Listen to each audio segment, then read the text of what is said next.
तो हम लोग क्वेश्चंस कर रहे थे। नेक्स्ट क्वेश्चन नंबर 5 हम लोग देखते हैं। An alpha particle is accelerated by a potential difference of 10 to the power 4 volt.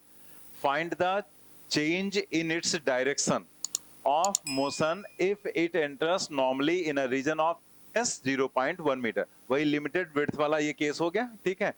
Having transverse magnetic field of 0.1 tesla. Alpha का जो यहाँ पर मास है वो दे रखा है 6.4 10 पावर माइनस 27 किलोग्राम, ठीक है। तो फॉर्मूला हमें पता है कि जो डायरेक्शन में चेंज था, जो डेविएशन था, वो क्या था, sine theta is equal to D divided by R. तो हमें थीटा ही बताना है यहाँ पर, लेकिन उसके लिए पहले हमें रेडियस निकालना पड़ेगा। तो हम लोग रेडियस कैलकुलेट करेंगे, R is equal to M V upon Q भी होता है। लेकिन यहाँ उसने दे दिया है एक्सेलरेशन किसके थ्रू, पोटेंशियल डिफरेंस।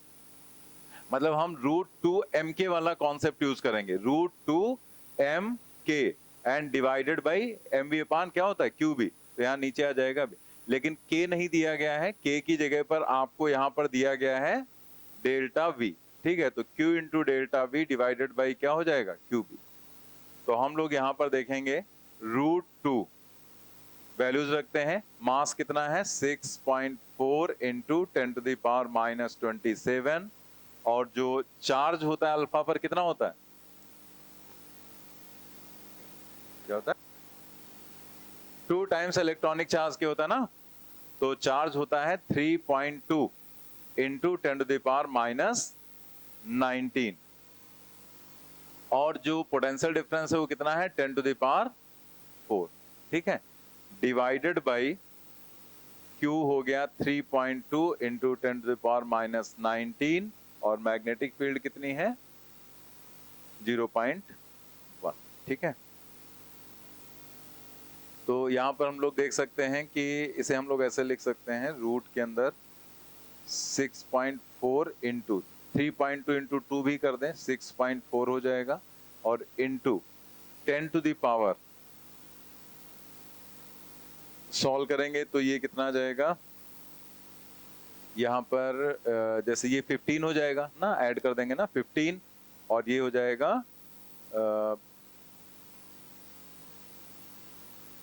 42 आ जाएगा, ठीक है। माइनस में 42 आएगा ना, ये 27 और प्लस 15 हम लोग ऐड कर देंगे तो 42 आ जाएगा। और divided by 3.2 into 10 to the power minus 20, 19 है, 0.1 को भी हम 10 टू पावर माइनस 1 लिख सकते हैं, तो माइनस 20 हो जाएगा। तो ये अगर हम सॉल्व करें तो ये आ जाएगा 6.4 बाहर आएगा, 6.4 बाहर आएगा, 10 टू द पावर माइनस 21 बाहर आएगा, divided by 3.2 into 10 to the power minus 20, ठीक है। तो ये वैल्यू अगर आप देखो तो कितनी आ जा रही, 2 into 10 to the power minus 1, 0.2, ठीक है। आर की वैल्यू आ गई तो साइन थीटा हो जाएगा, sine theta is equal to D divided by R. D की वैल्यू है 0.1 और आर की वैल्यू कितनी आई है 0.2। तो ये साइन थीटा आ जाएगा 1/2, और इसका मतलब थीटा की वैल्यू 30 डिग्री आ जाएगी, ठीक है।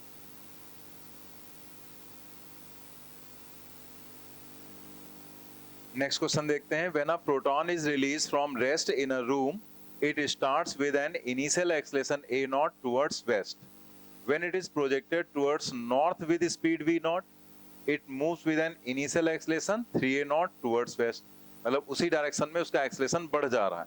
The electric and magnetic fields in the room are, तो उसने आपको एक हिंट दे दिया कि आपको ये जो भी सोचना है वो आपको सोचना है किसके बेसिस पर, इलेक्ट्रिक और मैग्नेटिक फील्ड के बेसिस पर, ठीक है। उसने यह बात आपको यहाँ पर दे दी कि इलेक्ट्रिक फील्ड और मैग्नेटिक फील्ड वहां पर रूम में प्रेजेंट है। जैसे आप ऐसे सोचो कि रूम है, यहाँ पर ईस्ट हो गया, वेस्ट हो गया, नॉर्थ हो गया, साउथ हो गया, तो उसने यहाँ पर कह दिया कि यहाँ इलेक्ट्रिक फील्ड भी है और मैग्नेटिक फील्ड भी है।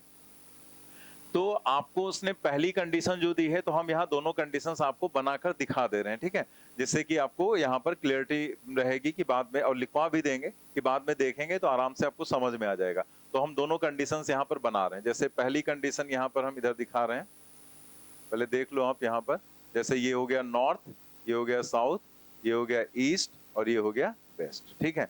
ऐसे यहाँ पर दूसरी कंडीशन हमने दिखा दी, यहाँ पर ये हो गया नॉर्थ, ये साउथ हो गया, ईस्ट और वेस्ट, ठीक है। अब उसने कहा क्या है एक प्रोटॉन, प्रोटॉन का मतलब पॉजिटिव चार्ज, तो यहाँ पर हमने एक पॉजिटिव चार्ज रखा, इसका मास m है और चार्ज कितना है इस पर, प्लस E के बराबर प्रोटॉन है, ठीक है। ऐसे यहाँ पर भी हमने रख दिया कि यहाँ पर ये मास इसका हो गया m और चार्ज हो गया कितना, प्लस E। अब उसने कहा क्या है पहले केस में कहा कि जब आपने उसको रेस्ट में रखा, ठीक है, फ्रॉम रेस्ट, तो रेस्ट में रखेंगे तो क्या कोई मैग्नेटिक फोर्स एक्ट कर सकता है? नहीं कर सकता ना। तो इसका मतलब रेस्ट में रखने पर अगर इस साइड में उसका एक्सेलरेशन आ गया, ठीक है, अगर रेस्ट में रखने पर इधर की साइड में एक्सेलरेशन आया कितना, a नॉट के बराबर, तो अगर ये एक्सेलरेशन आया है तो ये रीजन होगा इलेक्ट्रिक फील्ड का, ठीक है। मतलब इलेक्ट्रिक फील्ड की वजह से इसका रीजन क्या है, इलेक्ट्रिक फील्ड, इलेक्ट्रिक फील्ड की वजह से ये आएगा, क्योंकि अगर रेस्ट में है तो मैग्नेटिक फोर्स का तो बात ही खत्म हो गया, तो सिर्फ इलेक्ट्रिक फोर्स ही रहेगा। तो इलेक्ट्रिक फोर्स हमें पता है अगर प्लस चार्ज है तो इलेक्ट्रिक फील्ड की डायरेक्शन में, तो अगर एक्सेलरेशन इधर है तो फोर्स भी इधर होगा, तो इसका मतलब इलेक्ट्रिक फील्ड उधर होगी, क्योंकि पॉजिटिव चार्ज पर जो फोर्स लगता है वो इलेक्ट्रिक फील्ड की डायरेक्शन में। तो एक तरह से ये कंडीशन हो गई पहली। तो आप यहाँ पर एक काम करेंगे, दोनों जैसे मैंने डायग्राम्स बनाए ऐसे आप वहां पर डायग्राम्स बनाओ, और इसके नीचे हम इस पॉइंट को लिखवा भी दे रहे हैं जिससे कि बाद में आपको समझने में प्रॉब्लम ना हो। पहले वाले डायग्राम के नीचे लिखेंगे, फर्स्ट वाला जो है डायग्राम उसके नीचे लिखेंगे, as proton starts,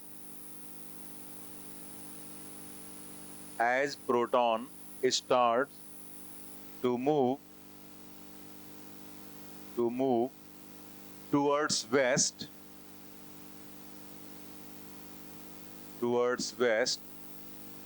so there will be an electric force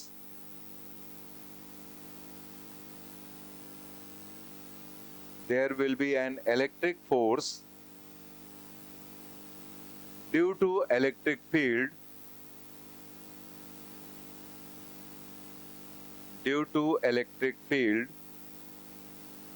towards west,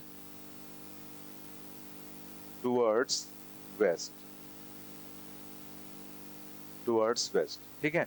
तो यहां पर क्या हो जाएगा, F इज इक्वल टू, जो यहाँ पर मास है वो m और एक्सेलरेशन क्या है a नॉट, तो यहाँ पर F इज इक्वल टू क्या हो जाएगा, ma नॉट, मतलब ये इलेक्ट्रिक है तो यहाँ पर E लिख देते, इलेक्ट्रिक फोर्स यहाँ पर किसके बराबर, ma नॉट। लेकिन साथ में हमें ये भी पता है कि जो इलेक्ट्रिक फोर्स होता है वो Q इंटू E होता है, तो Q का मतलब E हो गया चार्ज और इंटू इलेक्ट्रिक फील्ड।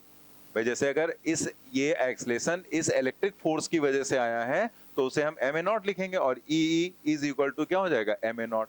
तो यहां से जो इलेक्ट्रिक फील्ड की वैल्यू आ गई वो ma not divided by E, और डायरेक्शन क्या हो गई, वेस्ट, ठीक। इसी के नीचे नोट करेंगे, पहले डायग्राम के नीचे। दूसरे वाले केस में क्या किया उसने, एक यहाँ पर वेलोसिटी दे दी इसको, और किधर दिया है, नॉर्थ डायरेक्शन में, नॉर्थ डायरेक्शन में वेलोसिटी दिया गया v नॉट, तो इसका एक्सेलरेशन वेस्ट डायरेक्शन में ही कितना हो गया, 3a नॉट के बराबर हो गया, ठीक है। ये उसने कहा कि when it is projected towards north with speed v naught, it moves with an initial acceleration 3a naught, तो इधर की तरफ 3a naught एक्सेलरेशन हो गया। तो अब आप सोचो कि उसी डायरेक्शन में एक्सेलरेशन बढ़ गया, तो इलेक्ट्रिक फील्ड ने जितना एक्सेलरेशन जनरेट किया था वो तो है इतना ही है, ठीक है, इलेक्ट्रिक फील्ड ने तो इतना ही एक्सेलरेशन जनरेट किया था ना, तो इसका मतलब अगर यहाँ पर 3a नॉट हुआ है तो जो एक्स्ट्रा एक्सेलरेशन आया होगा वो किसकी वजह से आया होगा, मैग्नेटिक फोर्स की वजह से। इलेक्ट्रिक फोर्स तो जितना लग रहा था उतना लग रहा था, तो बाकी जो एक्स्ट्रा हुआ वो मैग्नेटिक फोर्स की वजह से। तो इसका मतलब यहाँ पर हुआ कि जो मैग्नेटिक फोर्स है वो यहाँ पर इस डायरेक्शन में होना चाहिए, ठीक है। जैसे इसमें ये इलेक्ट्रिक फोर्स था, इसमें इधर की डायरेक्शन में मैग्नेटिक फोर्स होना चाहिए। तो यहाँ पर जैसे अगर इधर की साइड में है तो आप ये भी यहाँ पर कह सकते हैं कि इसी डायरेक्शन में इलेक्ट्रिक फील्ड है, तो यहाँ पर इलेक्ट्रिक फोर्स जो FE है वो इसी डायरेक्शन में रहा होगा, ठीक है। तो वैसे यहाँ पर हम लोग क्या कहेंगे कि इधर F ही तो पहले से था, F इलेक्ट्रिक तो पहले से था, और चूंकि इधर साइड में एक्सेलरेशन बढ़ा तो इसी डायरेक्शन में मैग्नेटिक फोर्स भी आ गया होगा, ठीक है। तो मैग्नेटिक फोर्स अगर इस डायरेक्शन में लाना है तो इलेक्ट्रिक फील्ड तो यहाँ पर पहले से प्रेजेंट ही है, वो तो है ही है। तो अब आपको अगर यहाँ पर मैग्नेटिक फोर्स इस डायरेक्शन में लाना है तो सोचो right hand palm rule apply करेंगे कि आपको फोर्स रखना है, यानी कि पाम के परपेंडिकुलर फोर्स आता है तो इसका मतलब पाम इधर रहेगी, वेलोसिटी ऊपर, तो फिंगर्स किधर जा रही, मतलब वैसे तो हम मैग्नेटिक फील्ड देख रहे थे, दिया जाता था, फोर्स निकाल रहे थे, लेकिन अब की फोर्स से मैग्नेटिक फील्ड तुम्हें चेक करना, तो फोर्स इधर है तो पाम इधर रखेंगे, थंब ऊपर रखेंगे तो मैग्नेटिक फील्ड अंदर, मैग्नेटिक फील्ड अंदर हो जाएगी यहां पर ऐसे, ठीक है। तो एक तरह से दोनों फोर्स यहां पर आ गए, तो इस कंडीशन में दोनों फोर्स मिलकर इस एक्सलेशन को प्रोड्यूस करेंगे। तो पहले डायग्राम कंप्लीट करो, फिर इसके नीचे सेंटेंस लिख लेंगे। लिखेंगे इसमें as due to motion comma करके acceleration increases,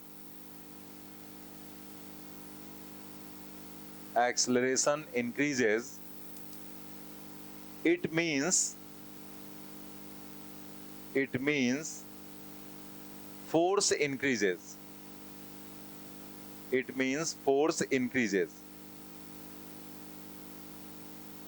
so there will also be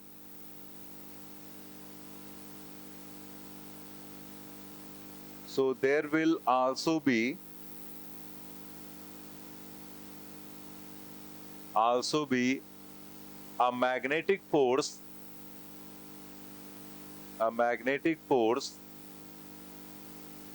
due to downward magnetic field,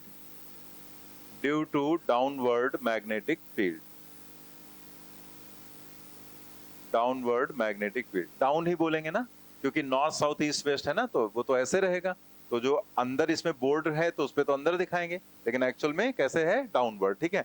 तो डाउनवर्ड मैग्नेटिक फील्ड, तो अब आप यहाँ पर एक साथ भी लिख सकते हैं कि भाई एफ ई का तो हमें पता ही है ए नॉट, तो जो बचा हुआ 2a नॉट है वो मैग्नेटिक फोर्स का हो जाएगा, लेकिन हम एक बार पूरे लिख देते हैं।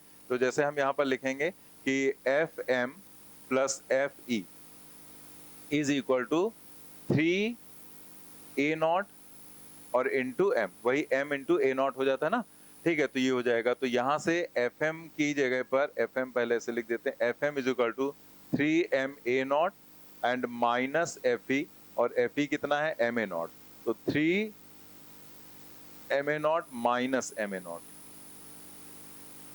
कितना हो जाएगा 2ma नॉट। तो ये डायरेक्ट लिख सकते थे, लेकिन एक बार मैंने लिखकर दिखा दिया, डायरेक्ट आपको समझ में आ गया ना कि a नॉट ma नॉट है किसकी वजह से, इलेक्ट्रिक, तो बचा हुआ 2ma नॉट होगा मैग्नेटिक की वजह से, वही आएगा भी। और मैग्नेटिक फोर्स क्या होगा, QVB, तो Q का मतलब E, V का मतलब V not, magnetic field B, and this is equal to 2ma not, ठीक है।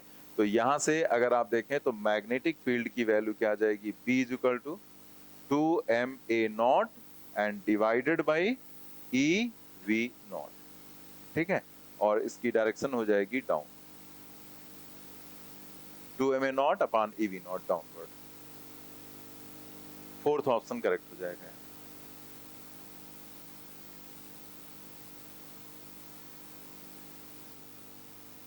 क्लियर हो गया ना क्वेश्चन।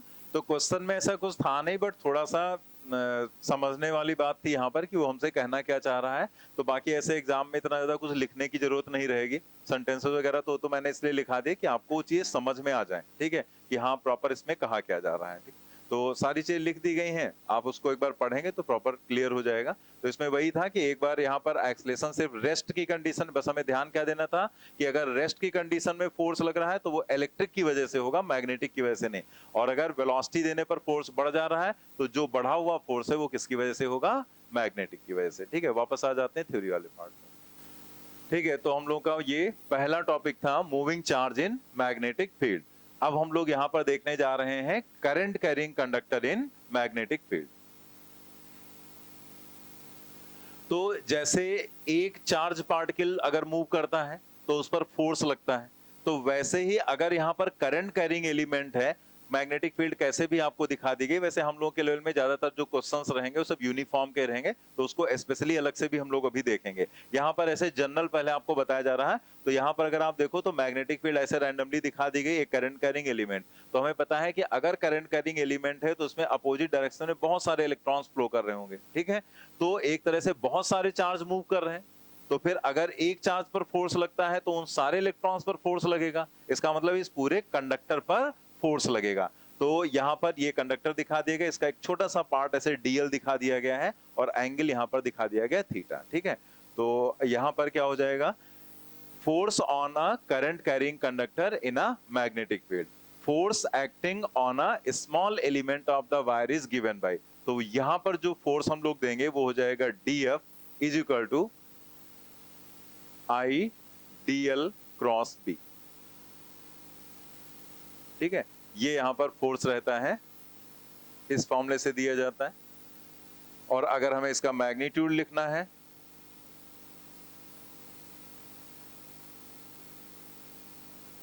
मैग्नीट्यूड, तो हम लोग यहां पर लिखेंगे DF is equal to I DL, I B पहले लिख लेते हैं, I B DL sine theta, cross product again है साइन थीटा लिखेंगे।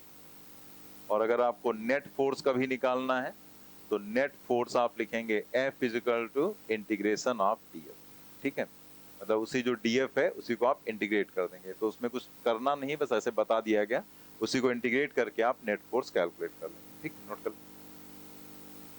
चलो जल्दी सोच के बताओ डायरेक्शन ऑफ फोर्स क्या हो जाएगा इस करंट कैरिंग कंडक्टर पर, क्या हो जाएगा। सेम वही रूल तो लगेगा ना, ठीक है, जो रूल आपको बताया गया था। बस क्या कहा गया था कि पहले टॉपिक और दूसरे टॉपिक में रूल सेम रहेगा, बस जहां पर चार्ज की वेलोसिटी थी वहां पर क्या आ जाएगी, करंट आ जाएगी। तो अगर करंट नीचे से ऊपर है तो मतलब ऐसा नहीं होता कि एग्जैक्टली अगर आप बिल्कुल ऊपर की तरफ आपको करना ही है, एकदम परपेंडिकुलर होना चाहिए, ऐसा कोई जरूरी नहीं होता। एक्चुअल में होता क्या है कि वो जिस सेंस में करंट अगर नीचे से ऊपर है तो थंब आपको नीचे से ऊपर करना है। वास्तव में देखा जाए तो अगर हम डीएल के दो कंपोनेंट करें तो ये जो थंब है ये आपका साइन कंपोनेंट को रिप्रेजेंट कर रहा है, क्योंकि उसी की वजह से यहाँ पर फोर्स होगा। आप देखो यहाँ पर डीएल साइन थीटा, तो डीएल कॉस थीटा यहाँ पर भी काम नहीं करेगा। DL cos theta magnetic field की डायरेक्शन में हो जाएगा, उसकी वजह से फोर्स क्या हो जाएगा, जीरो।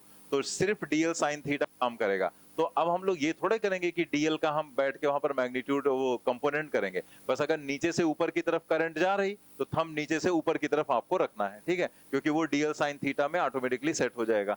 तो ऐसे आप रखेंगे, मैग्नेटिक फील्ड ऊपर की तरफ थंब, फोर्स कैसे अंदर की तरफ रहेगा, ठीक है। तो इसके ऊपर आप बना लेंगे ऐसे क्रॉस करके कि यहाँ पर जो भी ये फोर्स छोटे से एलिमेंट पर दिखाया गया डीएफ वो इनसाइड हो जाएगा। तो डीएफ लिख लो, एफ लिख लो, टोटल फोर्स लिखेंगे तो एफ, और अगर स्मॉल एलिमेंट का फोर्स है तो डीएफ लिख लेंगे।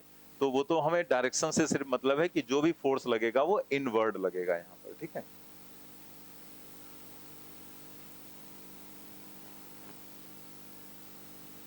क्लियर हो गई ना बात। तो डायरेक्शन समझ में आ गई कि वैसे ही डायरेक्शन निकालना, डायरेक्शन साथ में जैसे हम निकालते हैं तो आप निकालते हुए चलना साथ में, ठीक है। बाकी यहाँ पर आपको बनाकर दिखा दिया गया, तो इसमें कोई नई चीज है नहीं, वही डायग्राम, तो सेम वही डायग्राम उठा के कॉपी कर दिया गया, वही मैग्नेटिक फील्ड, वही फोर्स परपेंडिकुलर, वही velocity of plus Q and current I, ठीक है। नेक्स्ट यहाँ पर देखते हैं, अब यहाँ से अलग अलग पॉइंट्स हम लोग देखेंगे। तो कायदे में देखा जाए तो इन्हीं का हमें ज्यादा यूज ही करना है। If the wire is straight and magnetic field is uniform, अगर वायर स्ट्रेट है और मैग्नेटिक फील्ड यहाँ पर यूनिफॉर्म है तो आप यहाँ पर किस तरीके से, यही फॉर्मूला आप कैसे लिखेंगे।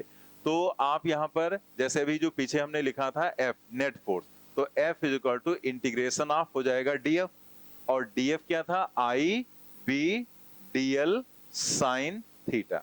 अब आप खुद यहाँ पर देखो कि इस पूरे फॉर्मूले में आई भी कांस्टेंट है, मैग्नेटिक फील्ड भी कांस्टेंट है, साइन थीटा भी कांस्टेंट है, सारी चीजें कांस्टेंट है। तो बचा क्या, डीएल। अब डीएल को अगर आप इंटीग्रेट करोगे तो जितने छोटे छोटे पार्ट हैं सब ऐड हो जाएंगे और वो क्या बन जाएगा, एल बन जाएगा। दैट मीन्स यहां से आ जाएगा ये F is equal to I B sine theta और इंटू एल, ठीक है। ये अलग ऐसे कर देते हैं, तो हम लोग इसको ऐसे लिख लेंगे, F is equal to I B L sine theta, ठीक है, ऐसे लिखेंगे। और अगर वेक्टर फॉर्म में लिखना है तो हम इसी चीज को लिखेंगे F is equal to I L cross B. Vector form में लिखना है तो हम ऐसे लिखते हैं।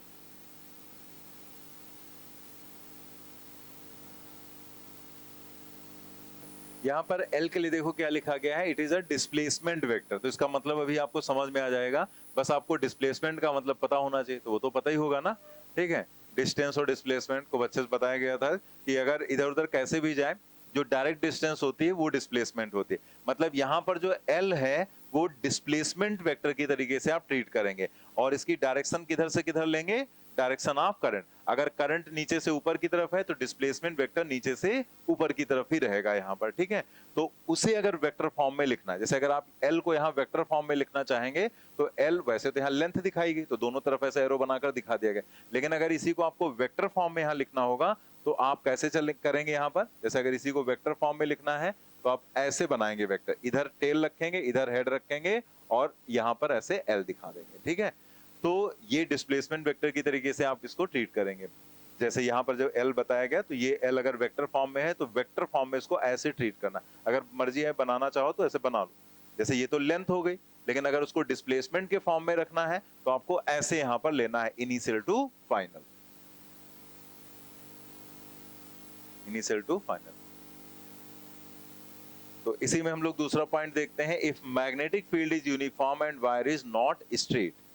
अगर यहाँ पर मैग्नेटिक फील्ड यूनिफॉर्म है और वायर लेकिन स्ट्रेट नहीं है, ठीक है, बस उस मैग्नेटिक फील्ड में रखा गया, तो यहाँ पर वही लिखा गया, magnetic field is uniform and wire is not straight, ठीक है, कैसे भी रैंडम वे में बना दिया गया, लेकिन ये ध्यान रखना है कि डीएल और बी दोनों कोप्लेनर है।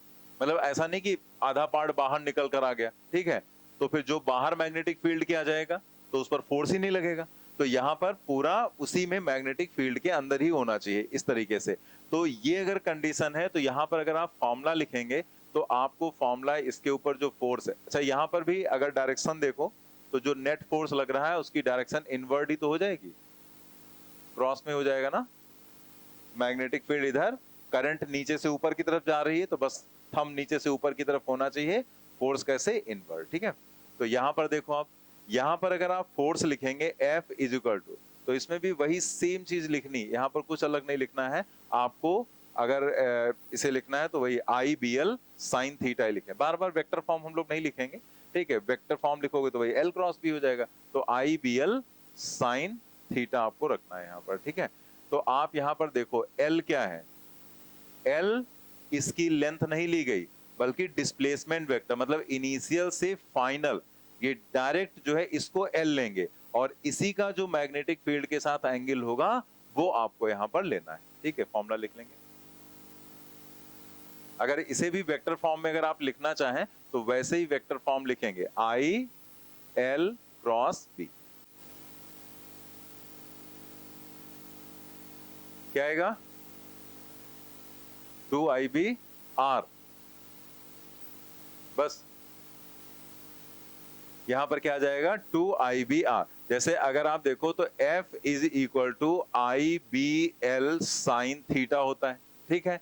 तो थीटा क्या है वो आप यहां पर देखो, जो ये डिस्प्लेसमेंट वेक्टर है इसका मैग्नेटिक फील्ड के साथ एंगल, तो यहां पर ये एकदम सेमी सर्कुलर वायर दिखाया गया है, ठीक है, एकदम स्ट्रेट। तो अगर आप यहाँ डिस्प्लेसमेंट वेक्टर देखेंगे तो यही तो डिस्प्लेसमेंट वेक्टर होगा, यानी कि ये डिस्प्लेसमेंट वेक्टर अगर देखें तो L की वैल्यू कितनी होगी, 2R, रेडियस R है तो ये टोटल डिस्टेंस हो जाएगी 2R, और साथ में यहाँ पर अगर एंगल देखो तो वो कितना है, 90। इसी को ऐसे तिरछा अगर बनाया गया होता तो वो लिख कर देता 30 डिग्री 60 डिग्री कुछ बनाया जा सकता था, लेकिन यहाँ तो सीधा था तो एकदम आपको दिख ही रहा था, डायग्राम में क्लियर था, तो 90 हो गया। वैल्यूज रख देंगे, IB L की जगह पर रखेंगे 2R और यहाँ पर रखेंगे साइन 90, साइन 90 की value 1, F is equal to 2IBR।